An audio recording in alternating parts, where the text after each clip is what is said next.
everybody, and welcome to another Mad Street Books virtual event. Tonight, we are incredibly fortunate to have, I almost feel like it's like a cadre, an incredible group of accomplished women writers. And not only are they great in the world of novel, but they are also great in the world of short stories. So tonight we are going to be talking about some short stories that each of these lovely ladies has written. And they are all brought to you by FSG. So that's the thread that they have in common as our publisher. I'm going to take a moment, and if you guys would each wave, because I don't know if everybody can see everyone's names on their screen or not. I'm going to start with Laura Vandenberg. Laura, welcome. So nice to have you here. Laura has written a recently released book called I Hold a Wolf by the Ears. It's a collection of short stories that is flying off the shelf here at Mad Street Books. We love it. And then Kathryn Scanlan is here. Kathryn, hi, nice to see you. Kathryn has a short story book out called Dominant Animal, which is also very popular here at Mad Street Books. Laura Adamczyk has a book called Hardly Children Out. And Maryse Meijer has a book called Rag, which came out a couple of years ago. She's had some other things since then. And then she has a new book that will be out next week called Seventh Mansion, which we're really excited about as well. And then we have Jac Jemc here. And you guys may remember, fans of Mad Street Books, that Jac was one of our early actual in-person events here at the store. Before we were even a store yet. So it was really nice to have her back. And then Lindsay has also been with us multiple times. And Jac wrote False Bingo, which you guys, she was here in the store for False Bingo. And Lindsay is here tonight for Don't Kiss Me, which I promised her I wouldn't. She has also moderated a couple of our events. So it's really nice to have Lindsay back too.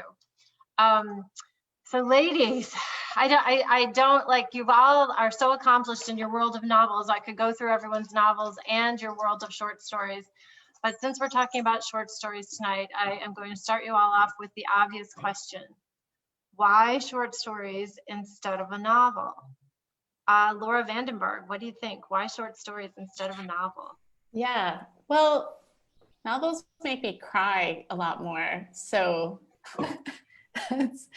that's one reason. I was actually, the last time I was doing major revisions for my last book, which was a novel, and I got to spend a chunk of time at a residency, and it was just like a really difficult period working on that book. And I called my husband at the same time, it was like clockwork, like the same time in the late afternoon every day, just like in the woods, just like sobbing uncontrollably. And he very patiently just let me cry on the phone. And then I was at a residency when I was working on Wolf, and I'm like, I feel so like okay, and I haven't cried once, and like what's different? Is it the food? Am I getting more exercise? And I was like, oh right, I'm not working on a novel. I think that's what it is. So yeah, I'm mental health maybe is one reason. But yeah, I think for me, what that sort of speaks to is that like the joy of working in a long form project is in some ways like being in this space of kind of like one world and one vision, and you know, and running into walls and then figuring out how to move through those walls. And you know, everyone, I mean, we all, I'm sure, write novels differently and experience them in different ways. But for me, it's like this really, really long relationship that has like high highs and also low lows. And I think I feel a kind of freedom in the short form. I mean, to me, it feels like inherently more of an experimental space because there's not the burden of sustainability. You know, I can sort of be in this voice or be on this frequency or be in this world for 10, 15, 20, 30 pages. And then I can leave it and move on to something else. And I'm like a fickle air sign. So I think that that kind of way of like being in the story is will always feel kind of like liberating to me, I guess. Yeah, so I'll leave it there and let other people answer. How about you guys? Do any of the rest of you feel that it's almost experimental because you can jump in a shorter distance from one thing to the other? Jac, how do you feel about that? Yeah, that is often, I feel like that's often how one of the things that I talk about when I talk about the working in these two different ways is that it feels like you can take bigger chances with short stories because you don't need to figure out how, if it's a very finite constraint, you don't need to figure out how to convince the reader that they should keep being engaged by that constraint. But I think, a lot, I agree with everything Laura said, I think. But another thing that I just think a lot about is that writing stories is an opportunity to kind of work out structure and to work out my ideas in a way that I can hold them all in my head at the same time. And I didn't plan this, but like what's on the wall behind me is the novel that I'm currently working on. And that's the only way that I can hold it all at once, is to see this big visual representation of it. Like I can't, even by the time it is published, I feel like I can't access every part of it and how it is related to the other parts within my own brain. And stories are so much more manageable and satisfying because of that. Kathryn, do you work similarly? Do you feel that small portions are more manageable than a novel? Yeah, absolutely. I mean, I haven't written a novel in the same way that the rest of you, I think, have written a novel. But yeah, I definitely think that short stories allow you to have control over them in a way that longer works don't. And I really like to have that control. And I think that I'm just also really interested in compression. And I think that it's like difficult for me to write longer things. And I also just feel like stories are a form of magic. I mean, that sounds lame, but I think they're a really magical form that is capable of doing things that no other form is really capable of. And I think I also just really love the sort of like oral tradition of storytelling. Like I grew up in a family of people who like to tell stories, and that's something about it that I've just loved ever since I was a kid. Laura, do you ever find it challenging to come up with enough material to create a collection of stories? Like I obviously I am not a writer, but I think that it would be one of the more difficult parts for me to come up with enough things that are interesting and enough stories to create a collection. Like that in itself to me is so impressive. Do you find that? For me, it's like a similar but kind of different feeling where I have that thing where the longer I get away from something that I've written, the more I dislike it. It's harder for me to like hold on to the love long term. So it's kind of this challenge more of like putting all in the same basket, the stories that I still have that energy for, and still maybe not even me personally, but like what I can see like the reader would want to hold all at once as well. So yeah, like any story I'm writing, I feel like fully engaged with it as I'm writing it. But sometimes like, I don't know, the luster kind of dims a little bit on certain stories faster than others. And so, yeah, I think it's just a challenge of, finding the ones that kind of hang on to it longer and then putting them together and seeing if they actually work as like this more cohesive unit.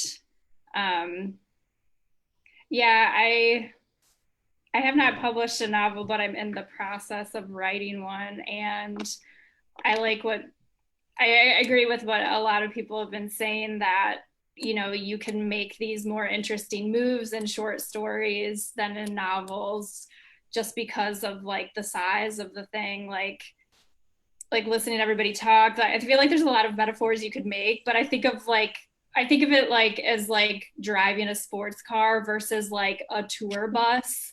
And it's like, I'm not gonna go like 60 miles per hour on like a hairpin turn if they're like on a huge bus. But like, if you're in a sweet little tiny car, like you could do a lot more. And like, I mean, that's one of the joys of reading short stories for me, is just like those like swift moves that people can make and like how they can make them work.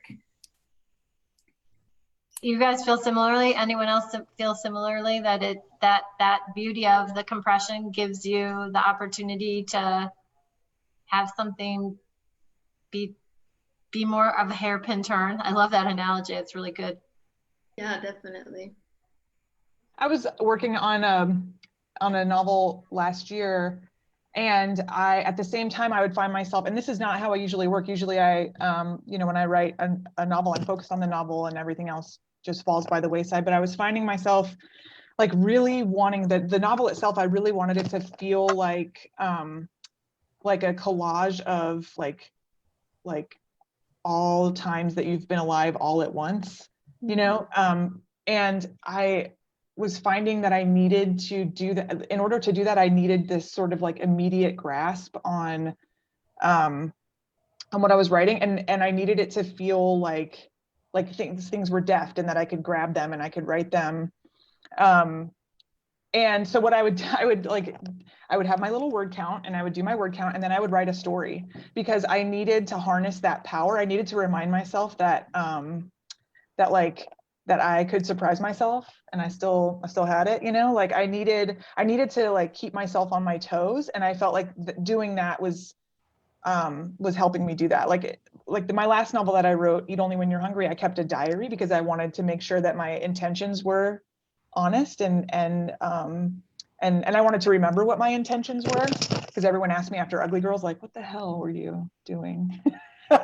Anyway, but in the novel that I wrote last year, I really needed to keep in touch with that other side of my writing life, because it kept me in that immediacy that I really needed. And honestly, it like made me feel, it reminded me of like the artistic side of writing, you know, like a lot of it sometimes in noveling is plotting, and I mean that with 2 D's, not 2 T's. You're sort of plodding along, you know, you're forcing yourself through, you're showing up. And what I wanted to remember was like, you know, like I'm still in it. I'm still making the things that matter to me, you know, and writing the stories were helping me do that. Maryse, so you wrote Rag is 2 works ago for you now. So does any of this resonate for you, having the last 2 works that you've done be novels? Do you feel more rooted in the world of the novel, or do you like that sort of hairpin turn piece of a short story and would go back to it? Yeah, I'm actually finishing up another collection right now. So I'm in the middle of going back to the short story. But after I finished Rag, I had this horrible feeling that I had forgotten what it was like to write short stories. Like right after I finished it, I thought that I just didn't know if I would ever write stories again. And I had been writing stories, you know, for 20 years, and it was a form that was really natural for me and really important to me. But I knew I didn't want to write another book like Rag. Like I felt like, okay, I did that thing and I don't want to repeat myself. But then I just didn't know what else to do, and it was really scary and because I also didn't, you know, like everyone said, writing a novel is a different kind of horrible work. Although I do think I find writing stories sometimes, I mean, I've spent 10 years writing certain stories, so I don't know if it's easier, but you can do more of them, I guess. But I did, looking at Lindsay, who I haven't seen in a while, and talking about rag and stories, I wanted to admit something that I've never told anybody, which is that a story in rag was based on a story I read in Don't Kiss Me before I met Lindsay and before I was published. I'm gonna grab your book, because I think, is it called The Detective? It's called Our Man. Our Man. Okay, so there's a story in rag called Evidence that I just totally, like, I read that story, I loved it so much, and I was so jealous of it. And this is how I get all my ideas for work. I just read something that someone else wrote, and I'm like, that was great. Like, I'm just gonna try to copy it. I think that's very common. I do the same thing. I pick up all y'all's shit and read it and get really mad and think like I can do that, and I try to do it, and because I'm so inspired, you know. I'm honored that created something for you. That's awesome. Yeah, and not only was it for that story, but it was just like a whole style, and I don't know, it just really like freed something up in me. So thank you. Thank you. Yeah, I mean, just sort of related to that, like I teach two stories, and they're very closely related, but I teach in one of the classes that I teach, we talk about imitation, and I teach a Chinelo Okparanta story that's very closely based off of an Alice Munro story. And we read both of them and like look at how they're different and talk about whether that's okay, and like how, you know, like how much distance do you need to put between you and your inspirations to like make it your own. So I love that. Also, I tell my students the same thing. I tell them, like, sometimes I give them an assignment, like, you're all going to write a story about these specific things, and then just like watch, it's going to be very different, you know. It's going to be based on who you are. It's really fun. It's really fun to examine that, I think. How do you guys do that? Like, because I feel like a lot of times, like, I'll notice like if I'm, when it's really direct, like an influence, I can really tell that it's happening. And so like when you guys have felt that happening to yourself while you're writing, like when do you see it like become more you? Because like I trust in the process that like through enough revision, it just kind of happens. It just kind of goes there naturally. But like I'm curious to like, at what point does that actually happen?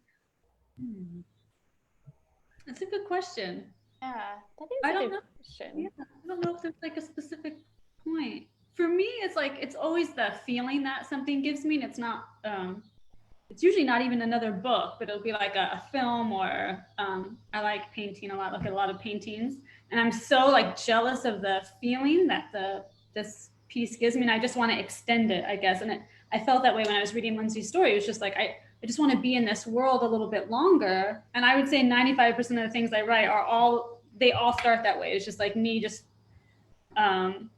you know, jealously wanting to stay in this world that someone else created. And then it's like, well, how can I just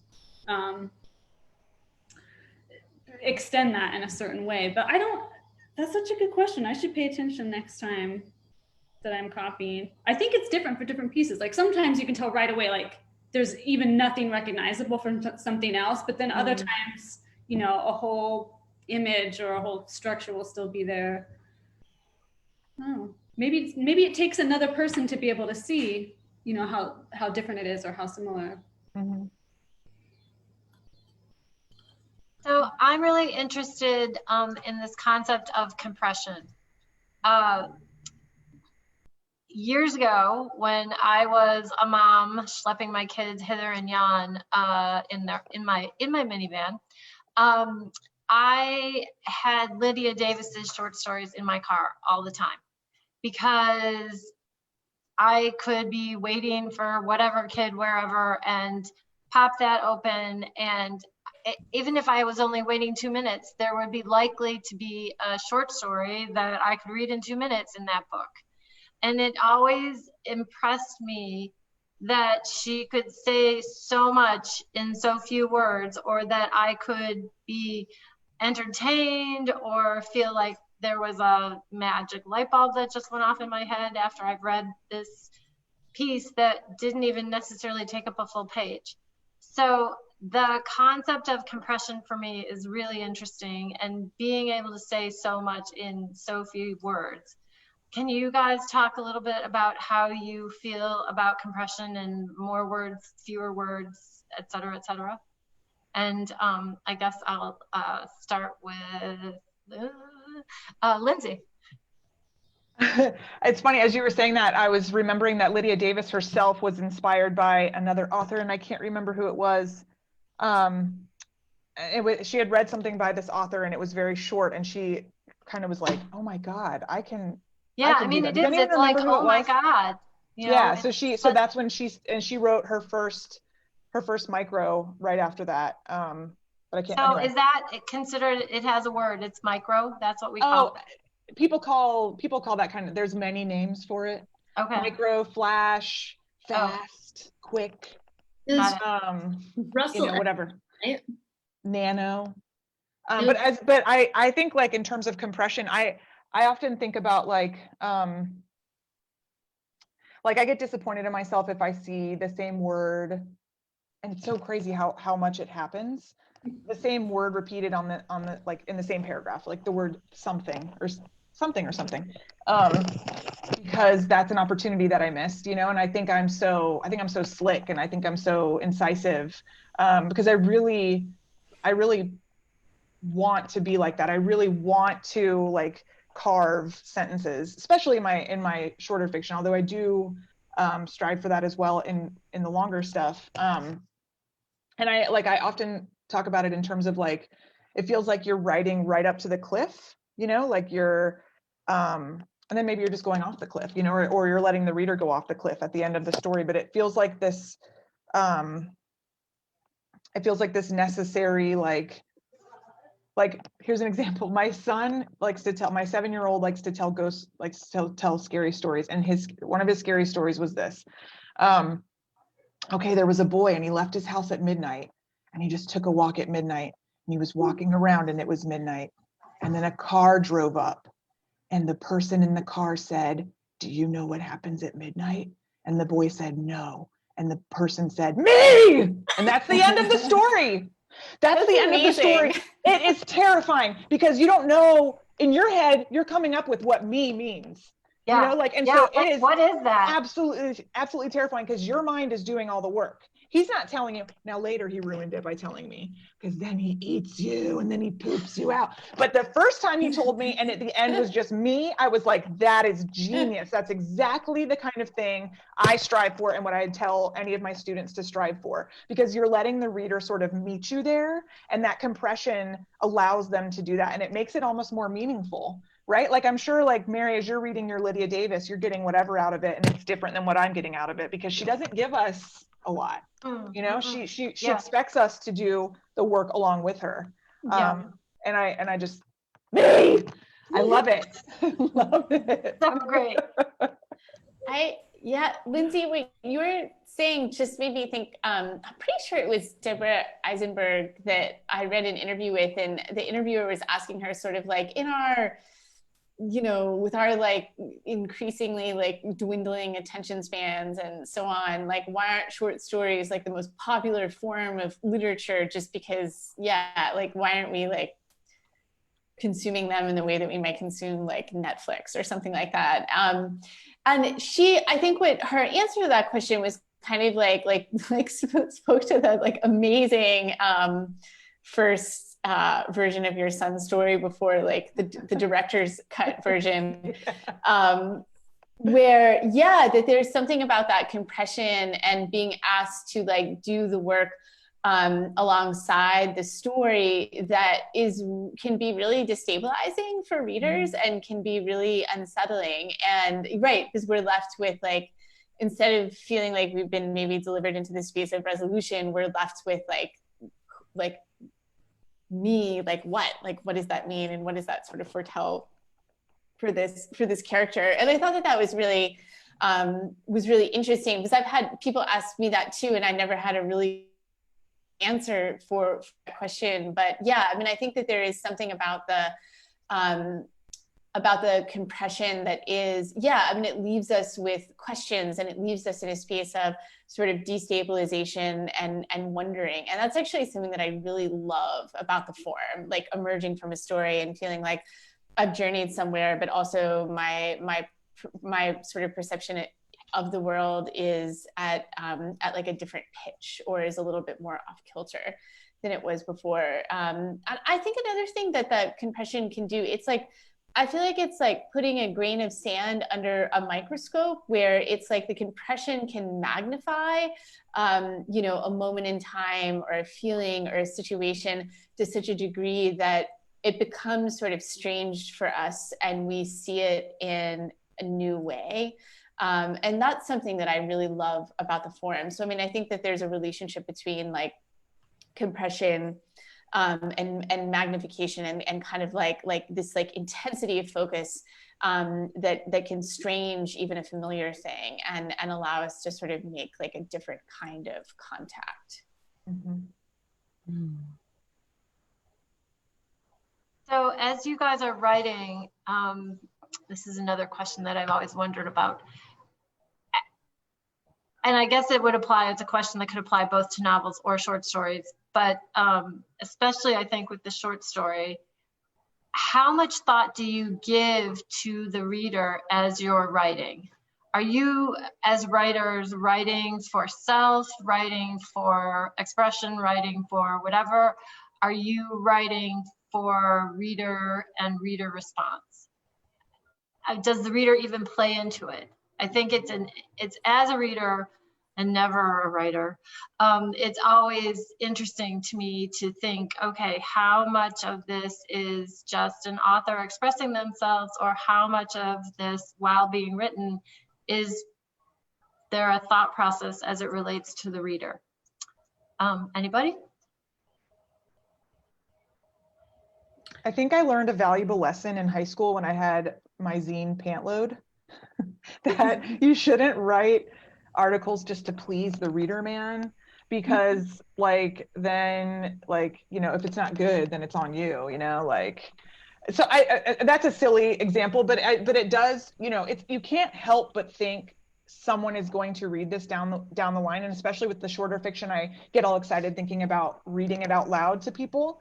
But I think if you go for what you think is going to please this mythical reader, you know, it inevitably misses the mark. I mean, I think like one of the reasons I kept a journal when I was writing Eat Only When You're Hungry is because my intentions as a writer and what comes out of it is often so different.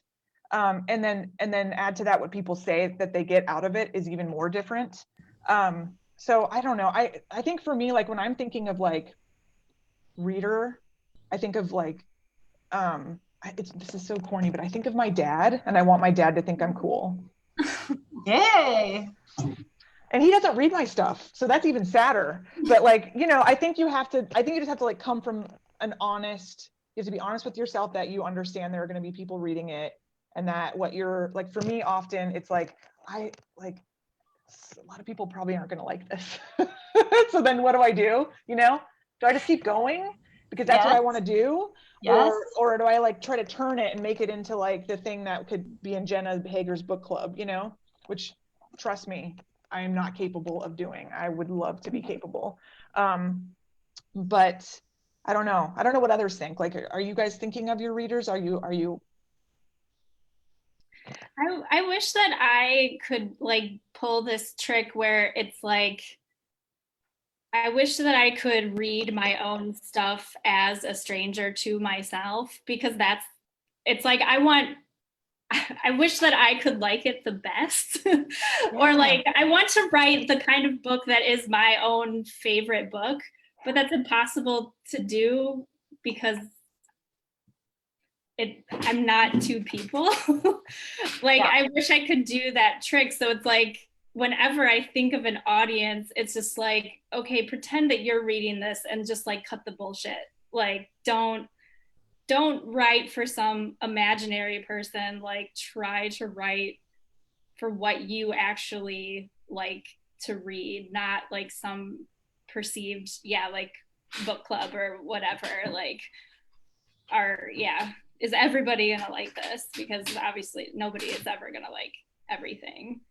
Yeah. I think that's good news sometimes, because those are the things that last. That's what I tell myself. I think that's true. Kathryn, what were you going to say? I was just going to agree with Laura that, yeah, I feel like I'm always trying to write for myself in a way that I'll really like please myself and excite myself when I read it. It's really, I mean, it's kind of a crazy thing to try to think about a hypothetical reader. I mean, and I just, yeah, I'd never think that that's a very good idea to try to please a hypothetical person, and always best to just write what you want to read. I think I need to meet your dad, Lindsay, because if I was writing what I wanted to write, it would be stuff that I would never want my dad to read. So I think that yeah, it works. Your dad It works must out be for us. pretty cool. It works out for us both that he doesn't read when I write. So I have a question for Jac from Jean Kwok.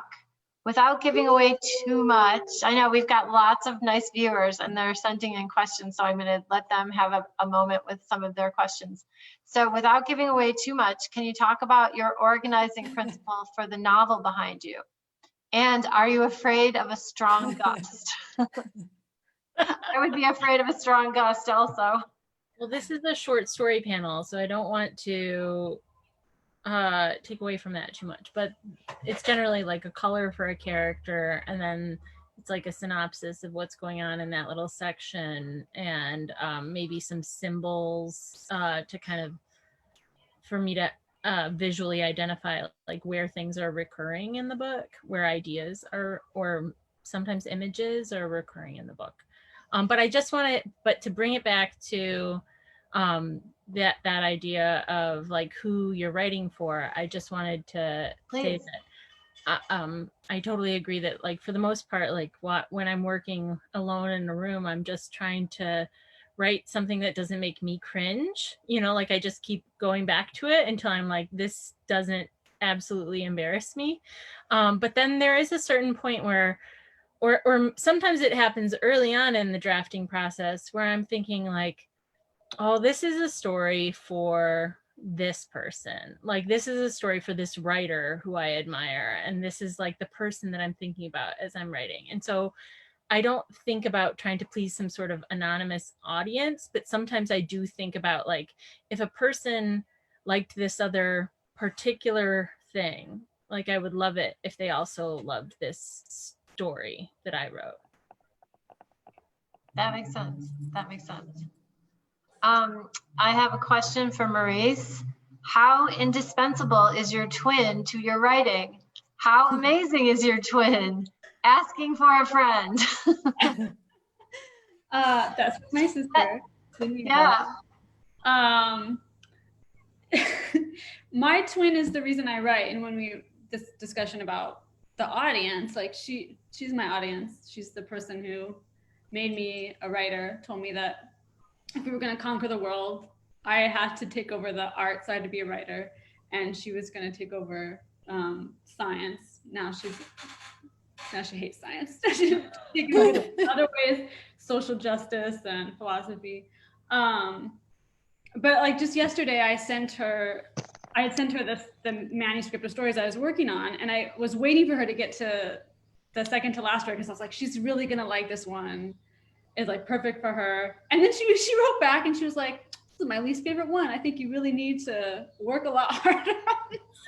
It was so devastating. It was just like, but that was like the one that I thought. And then this other one that I thought was the weakest story, she thought was one of the best ones. And so sometimes the twinship, I mean, this is interesting, like as well as we know each other and as deeply as I think she understands why I write and how I write and what I want to do, I think we still surprise each other. And that's what's great about being a twin, is that you know someone else in the same way that you know yourself, which is to say not completely, but you trust the other person completely, and you trust their motivations, I guess is a good way to put it. And so I feel like she just really trusts me as a writer, and I think that's really important. I think you need to know as an artist that you're making something that not only is like good or whatever, but that is sincere in a certain way. And the fact that she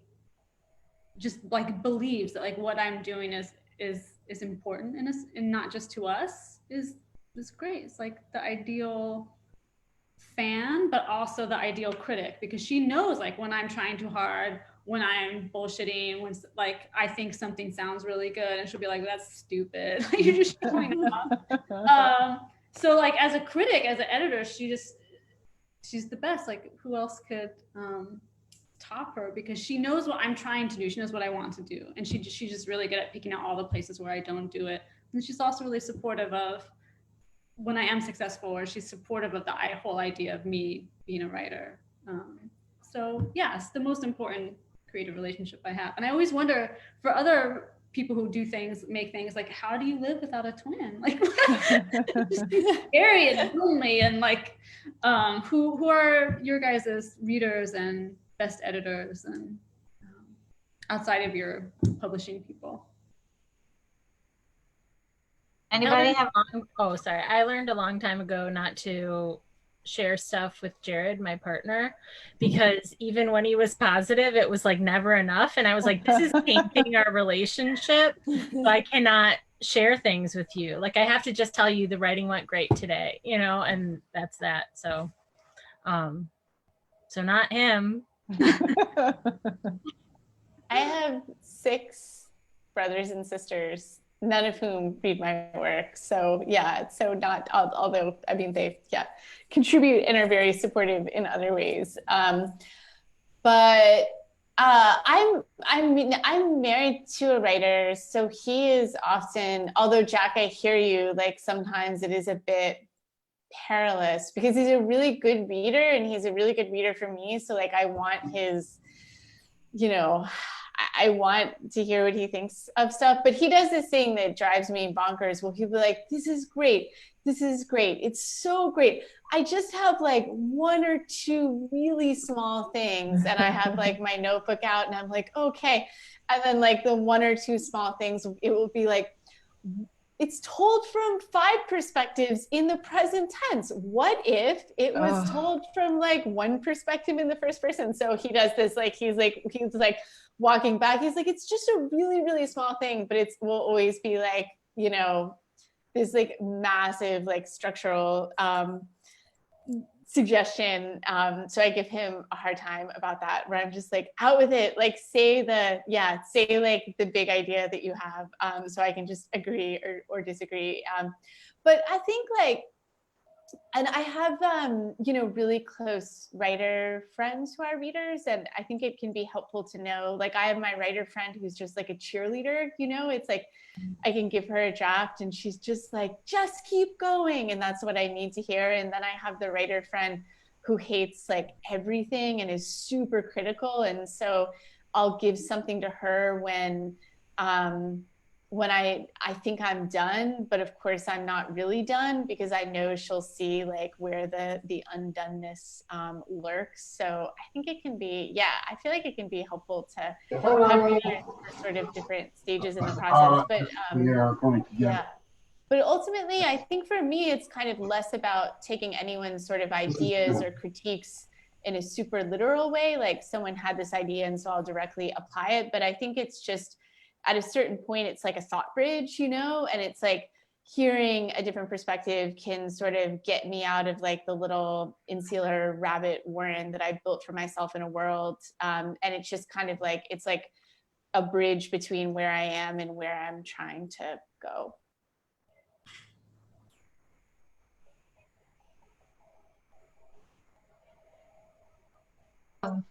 Sorry, I was muted for a minute. We had some customers, yay. So in terms of structure, you know, as an example, we have The Wall Behind Jac, but how does structure differ when you're writing short stories versus a novel? Or does it really? Is it just like a novel structure but smaller? Or how does that differ? Can you guys talk about that a little bit? I mean, for people that are interested in even potentially writing short stories, how does the structure differ? Because you hear so much about people with novels and they get to know their characters, and you know, I'm always overwhelmed when I hear about the writer who's talking about their character and the character wants to do X, which the concept as a reader of the writer saying the character wants to do X is always, I think, so fascinating, because you're, as a writer, really being motivated by the character and what they want to do. Is it similar in writing a short story? Or, I mean, how does the structure work? How does the, tell me about the differences, I guess is what I'm asking. Anybody? I'd really love to hear Katie's response to this, because I'm sorry to put you on the spot, Katie. I just feel like your stories are like so beautifully, like just like moment to moment, image to image, and like I'm super curious like how you think about like character motivation regarding that, or if it's just not even an issue, which I know for me sometimes in really short stuff is not. Yeah, I don't think I ever think that way. Like, who is this character and what are they going to do next, and what would this character do and what would this character not do? That's just not really in my head when I'm working. And yeah, as far as structure, I think that, I mean, it is kind of like what you just said, this kind of like moment to moment sort of feeling. And if I do think about structure, it's more like after I've drafted the story, and then maybe I'll go back and think about it more. But usually it's like a really intuitive thing that happens where I feel like I'm sort of cobbling together a story piece by piece. And I work a lot like from my notebooks. I just have all these kind of scraps of things in my notebooks. And when I start to write a story, usually like either when I have like a full sort of idea of a story in my head, or when I put a few of those like notes or fragments together and they start to do something when I put them together. And then I'll just start working, and yeah, and it usually happens in a way that feels sort of unconscious, which I really like. I don't like to be too conscious of what I'm doing, I feel like, while I'm working. Is it similar for the rest of you? Less conscious? Yeah, I feel like for me, it's just a feeling. It's the atmosphere, and I don't understand structure. I don't know how it works. And I always say that I don't write for my life, and I'm not my characters, and I'm not trying to be them when I'm writing. I'm observing them, and so I don't know why they do what they do. I have no idea. I don't know what the backstory for a character is. Even if I'm writing a novel, I don't know what they do before the story or what they do after. It's just like the image part of it. So it's like the structure comes out of thinking what you just have a sense of there might be a gap somewhere. Do other people feel that? You just think like, oh, there's something missing here, or it's like music, like these two phrases are too similar, these two paragraphs, so they can't fit together, not because of it's the plot wise or it's linear, but they just like it's clash here, or there's something just off about this other section. So yeah, I would say it's more the feeling, the atmosphere of the work that lends itself to a sense of what the structure should be. But I think there is an assumption for a lot of readers that everything is about character and about plot, and there's just like a billion writers who don't, that's not their chief concern. It's not always about the people in the way that we think of like characters being just like real stand-ins for real people. I mean, they're real in another way. Similar for the rest of you? Laura? Yeah, I love everything that you just said, Maryse. I think about atmosphere too a lot, and it's like a bit like frequency, like on the I'm driving again in Florida for the first time in a long time, which has been an adventure. But so I've been listening to the radio more than I normally would, and it's I mean, I think it's kind of like a radio frequency, and I think for revision, right, it's less about knowing sort of this character like from birth until death, and more about I've found this frequency that feels really dynamic and exciting and vivid, and I just want to kind of ride that frequency.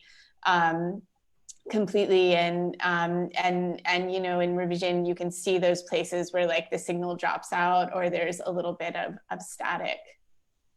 But yeah, but I think about like mood, atmosphere, and the sort of like tonality of the world oftentimes almost more than I do about character in the conventional sense. Okay, we've got a question from Wayne. Several of you guys have ties to Chicago. Do you think there's something about this city that helps or makes you write such kick-ass collections? Inspiration from the city? I think general enthusiasm is what I've always taken from Chicago. Just, you know, and I haven't been out reading as much as I used to, but I just remember it was like there was just people that would come to listen, you know, like genuinely listen. And like they wanted to hear whatever you had, you know, like and you know, there's just like constantly people like creating and encouraging each other, and you know, like there's you know, 3 new generations since I was out there, you know, like they're just constantly renewing themselves. And I feel like the tone hasn't changed. It's only, you know, like people just want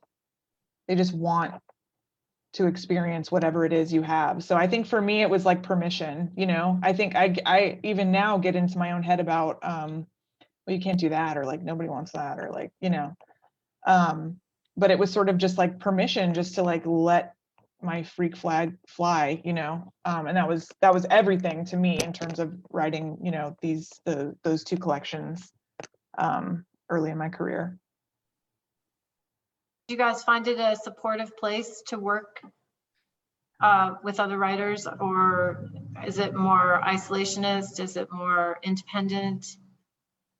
I think for me, one thing about it that, I mean, you can live anywhere as a writer, but if you want to live in a big city, like Chicago is very livable. And like, for me, that's just, it's very kind of practical and structural for me, where it's like, this city has a lot of the stuff that I want and need in a place to live. And I don't have to be a rich kid to do it. Yeah, New York is expensive. That's what I hear. I have a question for the group. I read the grip of it and recognized it immediately on a shelf in a bookstore in Portugal. What kind of feedback do you all receive from readers outside the United States? Is there ever an issue with not exactly translating the text, but translation across cultures? Do you guys find that? I don't know if there would be much difference in that kind of a question between short stories and novels. I feel like I should feel that because the person who asked mentioned the grip bit, but none of my work has actually been translated into another language. So that's amazing that it was in a shop in Portugal. And yeah, I had one book that was published in the UK, in addition to being published in the US, but clearly also translation not an issue. But I did just get a question, and I might get flack for this. I got a question via Instagram direct message this week from a reader in India who asked me to explain one of my short stories to him, and I was just like, no, like, you know, I mean, thank you so much for reading, but that's why it is what it is. You get to decide everything else. So I don't know. That's not really even responding to that question, though. Sorry. Well, but in some ways, it's not really relevant then. I don't know. I do have another question. How much inspiration do you guys get from hearing or observing strangers? And that's a good question. Like, how much do you get from that? And piggybacking on that, where do you get it? I mean, I know we've talked about getting it from other writers and other writers' collections, but outside of that, do you get it from observing and hearing strangers, or where do you get it? And I guess also kind of going back to that novel versus short story, do you have to get more inspiration because you are writing more stories, so you need more places to go and look for inspiration, or no? I always feel like it's like a urban legend that all writers are like carry a notebook and they're just like writing down everything that people do. I wouldn't even know, like, partly I have this weird obsession with not, like, to me it's like fiction is fake, it's all made up. So if there's anything that's drawn from real life, to me it feels like it's cheating. And also I'm just not interested in doing it. I feel like there's, even if you're taking something that a stranger said, like, I have this weird thing about privacy, and I just feel like it's too private to use it. And yeah, I just get all inspiration from fake things, which I think is why my work seems really fake. I don't mean like my work is not realistic at all. You know, it doesn't mimic life in any way. And it's sort of, I sort of realized that writing this collection, I was just like, I just make shit up, and like, there's a certain flatness to it. Do you know what I mean? And, you know, there's a lot of writers like that. I don't know if it's better or worse than anything else, but I have lately been thinking about this question of realism, and then how much other people might be taking from people they know, from themselves, from their own lives. How do you guys feel about that? About taking something verbatim, maybe, and putting it in your work? I just read Alexander Chee's How to Write an Autobiographical Novel, and I wish I had read that before I ever wrote anything. He has a whole, you know, he examines that very thing, you know, because his first novel was taken from his life. And I think a lot of what I write comes from something that I saw, or it could be something that I saw at the grocery store. It could be something that happened when I was a kid. It could, like, in my family, we were like intensely listening all the time. And we thought everything was hilarious, my sister and brother and I. And so like we had Raising Arizona memorized because it was so bizarre. We didn't, you know, we were like 8 years old watching that movie, and it just spoke to us in this really bizarre way. And so we always paid attention, because people are weird, you know, people are completely bizarre, and they are fascinating to watch. And it's one of my favorite things to do, is just to stare, you know, and I know I'm not supposed to do it, but I can't, it feeds me. And I will find just like, you know, sometimes images that I haven't witnessed, but I know come from something, you know, in my life, come to me, and I think, what is that? You know, and that's how I'll start writing. But it never occurred to me, these questions that Alexander Chee poses in his essay and in the book throughout about taking from your life, it never occurred to me even to consider those kinds of things, you know, other than the fact that, like, you know, like worry of, you know, like hurting someone in my life's feelings. But even then, I've found that, like, they don't recognize themselves, you know, like, so I don't know what other people think.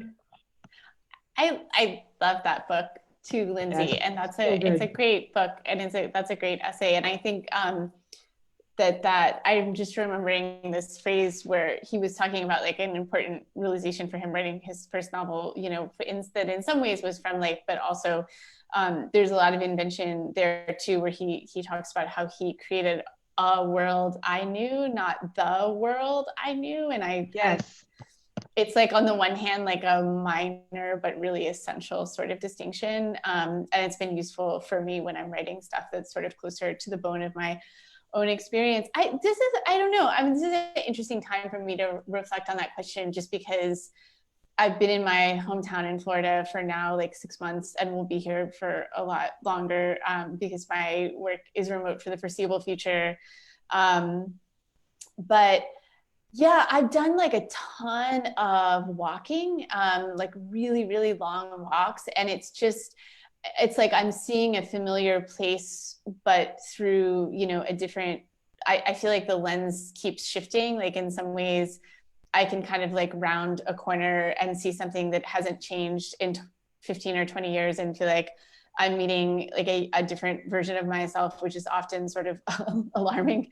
And yeah, and so and I think the lens has shifted in time, with time. Like it's like the sort of semi-forgotten familiar place turned unfamiliar by time away has now become sort of familiar again. So yeah, I mean, walking has been really interesting, but I mean, I've seen so much on walks. I mean, we're also in a semi-rural area with not necessarily a lot of foot traffic.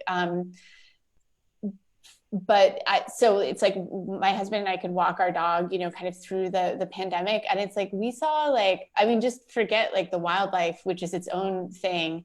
But yeah, I mean, we've seen like a number of like minor crimes, low key cult activity, etc. Cults? Yeah, cults. Yeah, so much like stuff. They're like 175 churches within a 1.5 mile radius in this town. It's like bananas. Wait, I was going to ask you where you are. You just tell me later where you are. Yeah. So wow. Yeah. Yeah. So there's a lot. Yeah. Some of those churches did not shut down during the quarantine either. No. But that's a different subject. But I think it's like, I feel like I don't know exactly what all of those observations will kind of like go into, but I think that some of them will go into work in the future. But I kind of like Kathryn, you were saying, talking about keeping a notebook, and I mean, I do, like, I don't keep it like on my body, but I mean, there is a lot of stuff that I've written down, and more just to kind of, you know, chronicle it and remember it and record it, because I think my memory sometimes like feels like a field with like holes in it, you know, where it's just like some stuff sticks and a lot of stuff seems to like fall through the earth. So yeah, it was more about just keeping like a record of things that we were sort of observing and seeing and noticing. But yeah, I think it's like, it's not like a one-to-one where I see like a minor crime and then I immediately like rush home and write a story about it. It's more like time passes, and for whatever reason, this moment sticks with me. And then it's like sort of 5 permutations from that real life thing, you know, and by then, of course, it's moved into fiction, which is how I sort of understand Alex's distinction between like making a world I knew and not the world I knew. So yeah, I think I might have a completely different answer to that question in a year when I finally left Florida. But yeah, but it's something I've been thinking about a lot. So Katie, how does that relate to your notebooks? Would you say that is, you know, that is an inspiration that you are observing, and that's where you're sort of logging the things that you see, and then you turn to those notebooks to start writing? Or how does that all relate to your notebooks? Yeah, definitely. I think that my work is sort of just based like primarily, I would say, in observation. And so the notebooks are a way to kind of keep tabs on those. But then when I, you know, sit down to write a story, like some things will end up, I'll just lift them directly from something I either witnessed or heard or happened to me or whatever. But a lot of times they end up just morphing into something else while I'm working. But yeah, I feel like I'm a collector. Yeah. So we have one more question. Beside the writers in this room, what short story writers are you all reading and recommending potentially? Do you guys have anybody that you want to talk about that you're currently reading, short story wise, or anybody you want to recommend, a favorite? I've been reading Clarice Lispector's short stories, which I hadn't read until kind of recently, and I really love them. And then I just finished At the Bottom of the River by Jamaica Kincaid, which is really excellent. I just finished Garth Greenwell's Cleanness, and I thought that like as a person who shies away from writing really like play-by-play sex scenes. Like I think he does it so well, and in a way that like reflects complex interiorities that like I'm just like, oh, I've got to rethink my game. Like he is doing this thing that everyone has been avoiding for so long, and it's so admirable. So that's one. And then I also just wanted to mention, I was reading the ghost stories of M.R. James. I had been working through this long collection, and I was always, especially as a kid, a ghost story fan. And so Lindsay talking about Parker's storytelling and him saying like, it's me. Like No, there are me. stories in this M.R. James collection from the early 20th century where he is building in those theatrics for how to read the story or how to tell the story. And it just made me so like, I don't know, I just felt foolish that I hadn't realized that it had been so formalized that early. Yeah. I was reading Dennis Cooper's short stories. He's a collection called Ugly Man. And I think next to Garth Greenwell's like Cleanness, like the dirtiest like stories where it's like play-by-play of like rimming underage boys and then like fantasizing about killing them. And it just goes on, like every story. And there's something admirable about just like the commitment to writing something that's so unpleasant, but at the same time, weirdly compassionate in a certain way, like trying to take the most extreme thing and then make you look at it, but not in a brilliant way. You know, it's not to laugh at it and it's not to get like a thrill, but it's almost like implicating you in a sense in the violence of it. And so I haven't read anything quite that. Oh, we've got a customer. Sorry, guys. So I think that kind of winds us down this evening. And anything anybody wants to add? Anything that, you know, a burning answer to the question that I did not ask? So please feel free if you've got something else you want to talk about in the short story world. Anything else anybody wants to get on the table right away? Okay. If you open any person in this group's book at any page and read a sentence, you would want to purchase it and take it home with you to keep forever. I do think that's true. I do think that's absolutely true. So thank you. That is an excellent comment. And it's true. And also, if you need an idea for a short story, look at Lindsay's Twitter. She's the only person who should be on Twitter ever. It's the best in the world. Dude, I'm off Twitter. I went off Twitter because nobody was giving me likes. Oh. No, and also because Twitter is the reason why things are so terrible right now. Twitter's evil, we can't support Twitter. We can't support Twitter. Just post them somewhere. Make a thing. I will. Just hit me up. Hit me up. I'll tweet to you individually. In my inbox. I love it. Well, thank you so much. We really, really appreciate it. And do not hesitate, our fair audience, to go out and purchase Laura Vandenberg's I Hold a Wolf by the Ears, Katie Scanlan's Dominant Animal, Laura Adamczyk's Hardly Children, Maryse Meijer's Rag, Jac Jemc's False Bingo, and Lindsay Hunter's Don't Kiss Me. So run, not just to your local indie bookstore, but perhaps to Mad Street Books, or to madstreetbooks.com, and purchase now. So, but more than that, you guys, thank you. This is terrific. Thank you so much. Thank you for hosting us. No, it was really fun. Thank you. And it's so nice to see everybody. I feel like I haven't seen anybody in ages. So it's really nice to see everybody too. So thank you. Take care.